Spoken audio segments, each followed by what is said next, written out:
सभी दर्शक महानुभावों को नमस्ते। मैं सोनू आर्य, आप देख रहे हैं हमारे यूट्यूब चैनल को। स्वागत है आप सबका। साथियों, आज की जो पेशकश है बेहद विशेष होने वाली, क्योंकि आज की पेशकश जितनी बेहद विशेष है उतने ही विशेष व्यक्तित्व को आज हमने हमारे बीच में जो है बात करने के लिए, वार्ता करने के लिए आमंत्रित किया। जी हाँ, आज हमारे मध्य उपस्थित हैं सार्वदेशिक आरोग्य परिषद हरियाणा के अध्यक्ष, आर्य समाज कोविड रिलीफ अभियान के राष्ट्रीय अध्यक्ष, mission Aryavart Arya Samaj news bulletin के निदेशक, गुरुकुल धीणवास के अध्यक्ष, आर्य समाज के जाने माने तपोनिष्ठ युवा सन्यासी श्रद्धेय स्वामी आदित्य वेश जी। आइए बातचीत का सिलसिला आगे बढ़ाते हैं। स्वामी जी, सबसे पहले तो बेहद आभार प्रकट करते हैं और बेहद बेहद स्वागत आपका यूट्यूब चैनल पर हम करते हैं। बहुत बहुत धन्यवाद सोनू जी, आपको नमस्ते और सभी दर्शक साथियों को भी नमस्ते। स्वामी जी, चर्चा को प्रारंभ करते हैं और सबसे अहम जो बात आज की वो यही, इसी कड़ी में गुरुकुल के नए सेशन प्रारंभ हुए और इस नए सेशंस में जो टारगेट एक तरह से आप लेकर के चले थे, उस टारगेट को अचीव करने में काफ़ी मेहनत की, काफ़ी मशक्क़त की और उसके बेहद सार्थक परिणाम भी सामने आए। स्वामी जी, जिस समय हमने नया सेशन प्रारंभ किया, क्या हमारा उद्देश्य था, किस उद्देश्य को लेकर के हम काम कर रहे थे और हमारे सामने क्या चुनौतियाँ थी और कितना हम उन चुनौतियों से पार पाने में भी सक्षम रहे, क्या कहना चाहेंगे आप? सोनू जी, सबसे पहले तो आपका धन्यवाद, आपने यूट्यूब चैनल के माध्यम से ये बातचीत यहाँ रखने का अवसर दिया है। दूसरा कि गुरुकुल में एडमिशन का मुख्य जो उद्देश्य था वो था बच्चों को शिक्षा के साथ साथ संस्कार देना। वर्तमान समय में शिक्षा कहीं ना कहीं एजुकेशन इंस्टीट्यूट्स हैं, बहुत सी संस्थाएं हैं, वहाँ दी भी जा रही हैं, परंतु संस्कारों का अभाव देखने को मिलता है, जो सबसे ज़्यादा ज़रूरत है।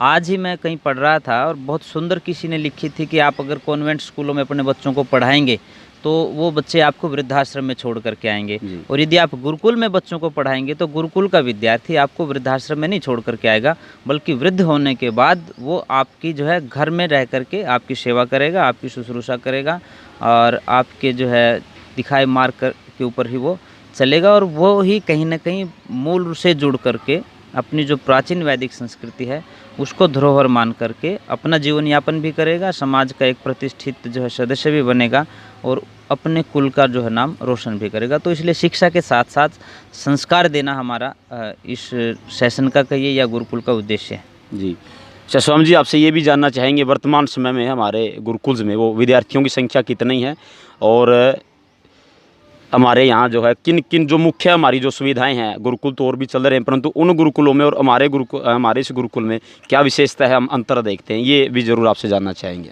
नहीं, गुरुकुलों में तो मैं अंतर नहीं अभी कुछ कहूँगा सोनू जी, पर इतना ज़रूर कहूँगा कि जैसे इस सेशन को शुरू किया और सभी का पूरी कार्यकारिणी का एक ही उद्देश्य था कि हमें केवल 100 विद्यार्थी रखने हैं, तो हमारे 100 से बल्कि ज़्यादा हो गए हैं, तो अब हमने लगभग एडमिशन्स को रोक दिया है और 100 विद्यार्थियों को रख करके उनकी दिनचर्या प्रारंभ कर दी है, उनका प्रशिक्षण प्रारंभ कर दिया है। और आपकी जानकारी आपके माध्यम से सभी दर्शकों को मैं ये बताना चाहता हूँ, क्योंकि खुद सोनू जी यहाँ की व्यवस्थाएं देखते हैं, हम तो बाहर का प्रबंध देखते हैं, अंदर की सारी व्यवस्थाएं सोनू जी और उनकी पूरी टीम, जोगेंद्र सिंह जी जो हमारे प्राचार्य हैं, वो सारे मिल कर के देखते हैं। तो यहाँ हमने पढ़ाई के लिए सब बच्चों को स्मार्ट टीवी के माध्यम से बच्चों को पढ़ाते हैं, और उसके साथ साथ जो हरियाणा एजुकेशन बोर्ड का जो पाठ्यक्रम है वो भी पढ़ाते हैं। जो कुछ विशेष प्रतिभाएं हैं बच्चों में, उनके लिए विशेष अवसरों के ऊपर विशेष प्रशिक्षण का प्रबंध है। संध्या और हवन ये प्रतिदिन दैनिक दिनचर्या का हिस्सा है।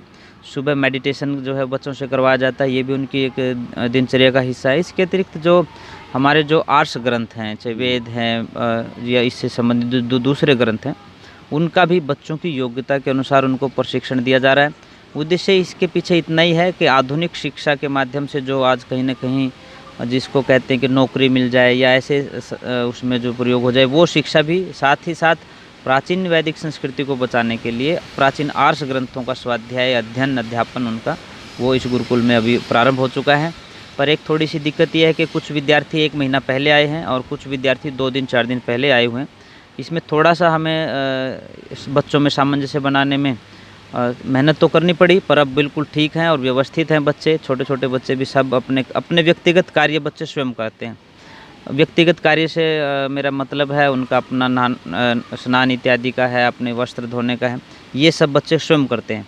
उसके अतिरिक्त जैसे सफाई की व्यवस्था है उसके लिए कर्मचारी रखे गए हैं, भोजन की व्यवस्था है उसके लिए कर्मचारी रखे गए हैं, गौशाला है, गौशाला में भी सेवक रखे गए हैं जो गायों की सेवा करते हैं और बच्चों को यहीं से गायों का दूध देते हैं। और यही इसी कैंपस में गायों के लिए जो है उनके चारे का प्रबंध है और हम लोग प्रयास करते हैं कि वो जो चारा है वो दवाइयाँ जो आजकल डालते हैं उससे रहित रहे, वो दवाइयाँ ना डालें, क्योंकि जैसा चारा गाय खाएगी वैसा ही दूध फिर बच्चों को मिलेगा।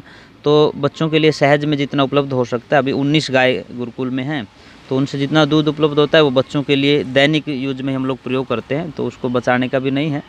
तो यही है कि बच्चों को आधुनिक शिक्षा और प्राचीन संस्कार और आधुनिक व्यवस्थाएं, इनके माध्यम से उनको एक सभ्य समाज का, सभ्य नागरिक बनाने का उद्देश्य है। जी स्वामी जी, अभी आपने बताया कि 100 विद्यार्थियों का टारगेट था और 100 विद्यार्थियों का टारगेट वो लगभग पूरा भी हो गया है। अब भी मैं देख पा रहा हूँ सोशल मीडिया के माध्यम से आपके पास भी काफ़ी लोगों के फ़ोन आते हैं, अदर स्टेट से भी आपके पास फ़ोन आ रहे हैं, गुरुकुल के जो और हमारे सदस्य हैं उनके पास भी फ़ोन आ रहे हैं। क्योंकि सबसे अहम बात ये कि गुरुकुल का बजट जो है वो इतना सस्ता है कि आम से आम व्यक्ति जो बहुत बड़ी शिक्षा के लिए किसी दूसरे केंद्र में नहीं जा सकता, वो यहाँ बड़े आराम से अपने बच्चों को पढ़ा सकता है।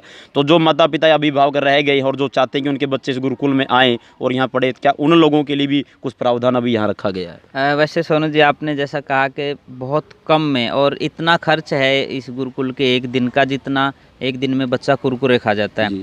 और उसके अतिरिक्त मैं आपको बता दूं, आपको शायद जानकारी भी होगी, लगभग 50% जो विद्यार्थी हैं उनका हम कोई शुल्क नहीं ले रहे। और शिक्षा तो सबकी निःशुल्क है, आवास भी निःशुल्क है, सिर्फ भोजन शुल्क कुछ विद्यार्थियों से लिया जा रहा है और उनमें से भी 50% कई विद्यार्थी ऐसे हैं जिनको हम निःशुल्क सारी सुविधाएं दे रहे हैं। इवन उनमें से अधिकांश बच्चों की तो जो ड्रेस है, पुस्तकें हैं, वो भी गुरुकुल की तरफ से उनको उपलब्ध करवा रहे हैं। तो दूसरा यह है कि भाई अब जो माँ बाप अब भेजना चाहते हैं, अब तो थोड़ा वैसे दिक्कत हमारे लिए भी रहेगी, क्योंकि बच्चे 1 महीना 1.5 महीना लेट हो जाएंगे। अभी 30 तारीख के बाद बच्चों की छुट्टियां हो जाएंगी, 1 महीने की छुट्टियां करनी पड़ेंगी, उसके बाद नया सेशन शुरू होगा। तो हमने जो टारगेट रखा था वो तो हम लोग बल्कि टारगेट से ऊपर हम लोग हैं, 10-15 विद्यार्थी बल्कि ज़्यादा बढ़े हुए हैं। पर फिर भी कोई बहुत ज़्यादा ज़रूरतमंद बच्चा लगेगा कि हाँ उसको ज़्यादा आवश्यकता है तो अलग बात है, अन्यथा तो हम उनसे निवेदन करेंगे इस वर्ष आप अपने घर पढ़ाएं और अगले वर्ष जो है आप गुरुकुल में लेकर के आएँ, जब तक आप अच्छी सी तैयारी भी करवा लें। हमने ये भी रखा है कि गुरुकुल में हमारा प्रयास ये है कि ऐसे उद्दंड बच्चों को हम लोगों ने नहीं रखा है जिनको जैसे गुरुकुलों में पहले चलता था कि सुधार गृह जो घर बना करके रखा था, तो नहीं, हमारा यही टारगेट है कि हम जो बच्चे आज हमें मिले हैं, जो आज हमारे पास 3री-4थी क्लास में है, जब वो 9वीं-10वीं क्लास तक जाएगा तब वो रिजल्ट अलग से देखने के लिए मिलेंगे। जो बच्चा आज ही हमारे पास 10वीं में आया है उसका बेस पहले क्या है वो तो उसके ऊपर डिपेंड करता है, परंतु हम लोगों ने अलग से व्यवस्थाएं कर रखी हैं। जैसे इंग्लिश के 2 टीचर हैं, संस्कृत के 3 टीचर हैं और एक ये है कि कम्युनिकेशन के लिए सिर्फ इंग्लिश बोलना सिखाएगा, दूसरे सब्जेक्ट सिखाएंगे इंग्लिश का। तो ये व्यवस्थाएं हम लोगों ने उसमें अभी की हैं, तो देखते हैं अब क्या रिजल्ट्स आते हैं इसके। अच्छा स्वामी जी, अभी आपने बहुत बड़ी बात की, आज के समाज की ये बड़ी, मैं ये मानता हूँ एक तरह से ये दुर्भाग्यपूर्ण हम कहेंगे कि हम तो उस संस्कृति को, उस परंपरा को आगे बढ़ा रहे हैं जो करोड़ों वर्षों पूर्व यहाँ इस भारत या आर्यवर्त की धरती के ऊपर जिसको खड़ा किया गया था, वो गुरुकुलीय शिक्षा पद्धति, जिसके पास जो है एक व्यक्ति निर्माण की कार्यशाला होती थी पूर्णतः, चाहे वो शारीरिक हो, आत्मिक हो या मानसिक या सामाजिक विकास, वो गुरुकुल से ही जो बच्चे पनपते थे वो अपने आप में बड़े विशेष होते थे। क्योंकि यदि राम को राम बनाए तो उसके पीछे गुरुकुल थे, कृष्ण को कृष्ण बनाया तो उसके पीछे गुरुकुल थे। परंतु आज लोगों के मन में या मस्तिष्क में एक ये जो धारणा बन गई है कि गुरुकुल में तो उन बच्चों को रखा जाता जो बड़े उद्दंड हैं, जो बहुत ज़्यादा शरारत करते हैं, जो पढ़ने लिखने में कुछ जिनको कुछ आता नहीं है। तो ये जो एक संकीर्ण मानसिकता बन गई लोगों की कि गुरुकुलों को लोग आज एक महज सुधार गृह के रूप में देख रहे हैं, इसको कैसे बदला जाए? गुरुकुलों के विषय में ये धारणा जो, इसको आप कितना उचित मानते हैं? नहीं, धीरे धीरे करके ये धारणाएं स्वतः ही बदलने लग गई हैं सोनू जी। जिस तरह से आज समाज को आवश्यकता है, परिवार जो है टूटते जा रहे हैं, छोटे छोटे बच्चे जो कॉन्वेंट स्कूलों में पढ़ते हैं वो माँ बाप की नहीं मानते। और आपने करनाल की घटना सुनी होगी कि एक छोटे से विद्यार्थी को किसी टीचर ने जो है वो गुस्से में कुछ कह दिया तो वो पिस्टल निकाल करके ले आया और अपनी टीचर को भी मार दिया, टीचर के जो हस्बैंड थे उसको भी मार दिया। तो ऐसी स्थितियों में कहीं ना कहीं गुरुकुलों की ओर आना पड़ेगा। और मुझे लगता है कि ट्रेंड थोड़ा बदला भी है, सुधार गृह के रूप में लोग बहुत ज़्यादा लंबे समय तक गुरुकुलों को देखते रहे, परंतु आज व्यक्ति निर्माण की जो बात है, जैसा आपने कहा हमारी जो प्राचीन संस्कृति का हिस्सा है वो आज गुरुकुलों में दी जा रही है। तो गुरुकुल जो है अब बहुत तेज़ी के साथ आगे बढ़ रहे हैं। सभी गुरुकुलों का, मैं एक-एक गुरुकुल में जाता रहता हूँ, देखता हूँ, बहुत उनके प्रति लोगों के भाव जो है वो बने हुए हैं, क्योंकि इन्हीं गुरुकुलों से ओलंपिक तक खेलने के लिए बच्चे गए हैं। दिल्ली यूनिवर्सिटी को इन्हीं गुरुकुलों के बच्चों ने संस्कृत में टॉप किया है। अन्य स्थानों पर भी गुरुकुलों ने टॉप करके दिखाया है। तो मुझे लगता है गुरुकुलों के प्रति लोगों के भाव बदलेंगे और लोगों की आज आवश्यकता है संस्कार के साथ साथ अपनी संतति को, अपनी संतानों को संस्कारित करने का उद्देश्य जो परिवारों का है, वो कहीं न कहीं गुरुकुलों से ही उनको जो है सफलता मिलेगी, गुरुकुलों में पूर्ण होगा। तो इसलिए गुरुकुलों के प्रति लोगों का भाव निश्चित तौर पे बदल भी रहा है। थोड़ा आप लोग प्रयास कर रहे हैं, रिज़ल्ट जब आप लोगों के सामने होंगे तो ट्रेंड बदलेगा और लोग इसको जो है कहीं न कहीं वापिस संस्कारशाला के रूप में गुरुकुलों को देखेंगे। जी। स्वामी जी, गुरुकुलों को हम जब देखते हैं तो दो प्रकार से गुरुकुल वर्तमान में संचालित हैं। एक जो आर्ष पद्धति के ऊपर चलाए जाते हैं, दूसरे जिन गुरुकुलों में स्कूली पाठ्यक्रम पढ़ाए जाते हैं। तो आर्ष पद्धति के ऊपर जो गुरुकुल चलते हैं और जो स्कूली पाठ्यक्रम जहाँ पढ़ाया जाता है, उन गुरुकुलों में कितना अंतर आप मानते हैं? मैं सबसे पहले तो नमन उन गुरुकुलों को करता हूँ जहाँ आर्ष पद्धति से पढ़ाए जाते हैं। बेसिकली गुरुकुल जो है वो आर्ष पद्धति के लिए ही, उसको जीवित रखने के लिए, लोगों को जन जन तक पहुँचाने के लिए ही बनाए गए थे। परंतु जैसे पाठ्यक्रम पढ़ाए जाते हैं सीबीएसई या हरियाणा एजुकेशन बोर्ड या दूसरे जो प्रांत हैं अपने अपने, उनमें भी और कॉन्वेंट स्कूलों के बजाय वो गुरुकुल बहुत ज़्यादा अच्छे हैं, क्योंकि आज कहीं न कहीं भौतिकवादी युग है और माँ-बाप चाहता है कि हमारे बच्चे पढ़ लिख करके इस जॉब में जाएँ या इस फील्ड में काम करें, तो आधुनिक शिक्षा की भी आवश्यकता है। संस्कृति को और वेदों को, उनकी मान्यताओं को बचाए रखने के लिए आर्ष गुरुकुलों की आवश्यकता है और वर्तमान ढांचे में रह कर के और फिर अपनी वैदिक संस्कृति का प्रचार करने के लिए तो ऐसे गुरुकुलों की भी आवश्यकता है जिसमें पाठ्यक्रम के साथ-साथ आर्ष ग्रंथों को भी समय-समय पर पढ़ाया जाता है। जी। अच्छा स्वामी जी, ये ज़रूर आपसे जानना चाहेंगे, गुरुकुल जो है बहुत कम समय में गुरुकुल को लोग देख भी पा रहे हैं। बेहद कम समय में गुरुकुल ने आपके नेतृत्व में जो उन्नति की है, ये अपने आप में बड़ा विशेष है। बेहद सार्थक प्रयास, और मैं ये कहता हूँ आवश्यकता से अधिक जाकर के आपने प्रयास किया, उसका रिजल्ट जो है बहुत जल्दी लोगों के सामने आया। तो ये ज़रूर आपसे जानना चाहेंगे, भविष्य के लिए इस गुरुकुल के लिए आपके पास क्या योजना है, क्या नया आप यहाँ लेकर के आएंगे, और क्या कोई ऐसी विशेष योजना जिससे गुरुकुल, मैं ये कहता हूँ, दिन दोगुनी रात चौगुनी उन्नति करे, क्या योजना है? सोनू जी, सबसे पहले तो मैं ये कहना चाहूँगा, आपने जो कहा है उसमें सुधार कर रहा हूँ कि मेरा व्यक्तिगत पुरुषार्थ नहीं था, ये टीम वर्क है और हमारा पूरी टीम का सौभाग्य है कि हमारी जो लीडरशिप है, खास करके पूज्य स्वामी आर्यवेश जी, वो जहाँ पूरे आर्य देश के आर्य समाजों के एक सर्वोच्च नेता हैं, वो हमारे इस गुरुकुल के संरक्षक हैं। उनके सानिध्य में हम लोग रह रहे हैं और उनकी फेस वैल्यू काम कर रही है। उनके काम करने के तरीके, उनका अनुभव, वो हमें बहुत लाभ पहुंचा रहा है। मैं तो पूरा का पूरा श्रेय पूज्य स्वामी आर्यवेश जी और पूरी टीम वर्क, क्योंकि इस गुरुकुल में वर्तमान समय में जिस तरह से काम चल रहा है, पूरी कार्यकारिणी एक परिवार जैसे होता है उसके रूप में, कोई अन्न संग्रह कर रहा है तो कोई जैसे वो बहन मुकेश आर्य के माध्यम से जिन जिन साथियों ने, 10 साथियों ने कूलर दिए हैं, सत्य प्रकाश आर्य जी जो नाड़ी वैद्य कायाकल्प के हैं, उनसे हमने निवेदन किया कि हमें सभी कमरों के लिए स्मार्ट टीवी चाहिए, आधुनिक, क्योंकि बच्चों से तो हम कोई खर्च ले नहीं रहे, तो वो सुविधाएं कहीं न कहीं लोगों से ही लेनी थी। तो आदरणीय वैद्य सत्य प्रकाश आर्य जी रोहतक में रहते हैं, उन्होंने कहा कि स्वामी जी आप स्मार्ट टीवी जो है वो ले लीजिए, उसका सारा खर्च मैं दूंगा। तो सभी कमरों में स्मार्ट टीवी लग गए। 16 सीसीटीवी कैमरे पहले थे, 16 सीसीटीवी कैमरे और लगवाए हैं, तो उनके लिए भी हमने सत्य प्रकाश जी से निवेदन किया, तो उन्होंने तुरंत प्रभाव से 16 सीसीटीवी कैमरे ला करके हमें दिए। और अपने सत्य प्रकाश आर्य जी, मनीराम गोयल जी और उनकी टीम जो हिसार में हैं, उनसे निवेदन किया तो 10 पंखे उन्होंने तुरंत भिजवा दिए। बहन मुकेश आर्य जी आए जिस दिन, तो यहाँ गुरुकुल में टेम्परेचर उस दिन 49 का था, हिसार में अखबारों में भी छपा था वो, तो उनको लगा कि भाई एक कमरे में, हालांकि हमने 3-3 पंखे लगा रखे हैं, पर उन्होंने कहा कि जी कूलर होने चाहिए, तो उन्होंने ही सोशल मीडिया पर भी डाला और बहुत से साथियों ने उसमें सहयोग किया। तो उनका भी धन्यवाद, बहन मुकेश आर्य का भी, कि 10 के 10 कूलर जो है आज यहाँ उपस्थित हैं। और हमने हर 2 कमरे 3 कमरे के बाद एक अलग से इन्वर्टर डबल बैटरी का लगवा रखा है। सब कमरों के लिए व्यवस्थाएं हैं कि भाई लाइट ना भी रहे तो भी बच्चों को किसी प्रकार की असुविधा ना हो। तो ये एक टीम वर्क है सोनू जी, और टीम के दम पर ही कोई चीज़ आगे चलती है।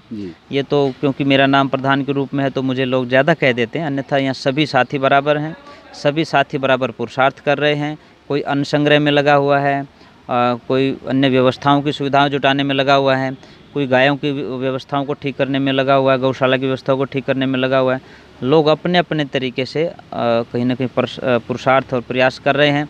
हरदेव जी हैं हमारे, हरदेव आर्य जी शिवगंज से, उन्होंने स्वयं से जो है एक बॉक्सिंग किट दी है जी। और आर्य समाज शिवगंज की ओर से उन्होंने तीरंदाजी का पूरा सामान उपलब्ध उन्होंने करवाया है। तो ऐसे बहुत से साथी हैं जो कार्यकारिणी में नहीं हैं, परंतु एक ऋषि ध्यान के प्रति जिनकी भावना है, वेद के प्रति जिनकी भावना है, आर्य समाज के प्रति जिनकी भावना है, वो लोग सहयोग कर रहे हैं। और उन सभी साथियों के पुरुषार्थ से गुरुकुल मुझे लगता है कि आगे बढ़ रहा है।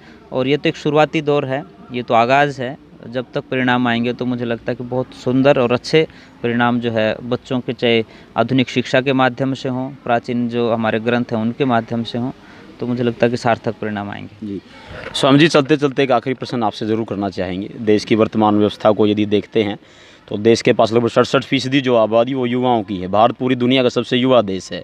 उन युवाओं के लिए, उन माता पिता, उन अभिभावकों के लिए आप क्या संदेश देना चाहेंगे जो अपने बच्चों का सर्वांगीण विकास चाहते हैं, जो चाहते हैं कि उनके बच्चे मातृ भगत बने, पितृ भगत बने, राष्ट्र भगत बने, ऋषि भगत बने, तो क्या मार्ग आप अख्तियार करना चाहेंगे, क्या रास्ता आप दिखाना उन्हें चाहेंगे? नहीं, दो बातें हैं, एक युवाओं के लिए है, एक माँ बाप के लिए है। अभिभावकों से, उनके माँ बाप से तो मैं एक ही निवेदन करना चाहूँगा कि जो भी आपके नज़दीक में गुरुकुल है, आप प्रयास करें गुरुकुलों में अपने बच्चों को भेजें। बच्चे का सर्वांगीण विकास यदि आप चाहते हैं तो कहीं ना कहीं गुरुकुलों की ओर उनको लौटना पड़ेगा। एक दूसरा, युवाओं से मैं ये निवेदन करना चाहता हूँ कि युवाओं को आज संभालने की आवश्यकता और खुद से संभलने की आवश्यकता है। जितना जितना डिजिटलाइजेशन हो रहा है, इतने ही हम भ्रमित हो रहे हैं। हम अधिकांश समय कहीं ना कहीं व्हाट्सएप चैटिंग के ऊपर, फेसबुक के ऊपर, इनके ऊपर ज़्यादा लगाते हैं।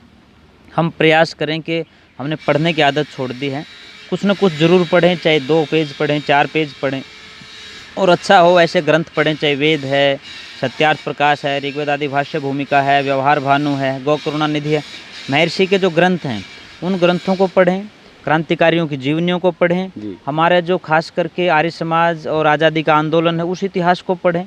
ये जो स्वर्णिम पन्ने हैं इनको पढ़ करके हम अपने भविष्य को भी स्वर्णिम बना सकते हैं। तो युवाओं से तो मेरा इतना ही निवेदन है, आर्ष ग्रंथों का अध्ययन करें, ऋषि ग्रंथों का अध्ययन करें। और अभिभावकों से इतना निवेदन है कि आप अपने आसपास के गुरुकुलों में अपने बच्चों को ज़रूर भेजें। जो नहीं भेज पा रहे हैं उनसे ये निवेदन है, आर्य युग परिषद, आर्य वीर दल, आर्य युवा समाज, जितने भी ये युवा संगठन हैं जो आर्य समाज के युवाओं के शिविर लगाते हैं, तो उन शिविरों में ज़रूर भेजें। और तो एक दिनचर्या निश्चित होती है, अनुशासित जीवन बनता है, कुछ न कुछ सीखने का बच्चे प्रयास करते हैं। तो साथियों, ये आज जो विशेष, बेहद विशेष पेशकश थी, और इस विशेष बेहद पेशकश में आर्य समाज के जाने माने युवा तपोवन सन्यासी श्रद्धेय स्वामी आदित्य वेद जी हमारे साथ उपस्थित थे। और स्वामी जी का जो एक एक शब्द था वो अपने आप में बड़ा महत्वपूर्ण था, और पूरे समाज को मैं कहता हूँ आईना दिखाने का वो काम करता है। तो हम भी सोशल मीडिया के माध्यम से निरंतर जो है समय समय के ऊपर गुरुकुल की सारी जो गतिविधियाँ होती हैं वो आम जनमानस तक पहुँचाते रहते हैं।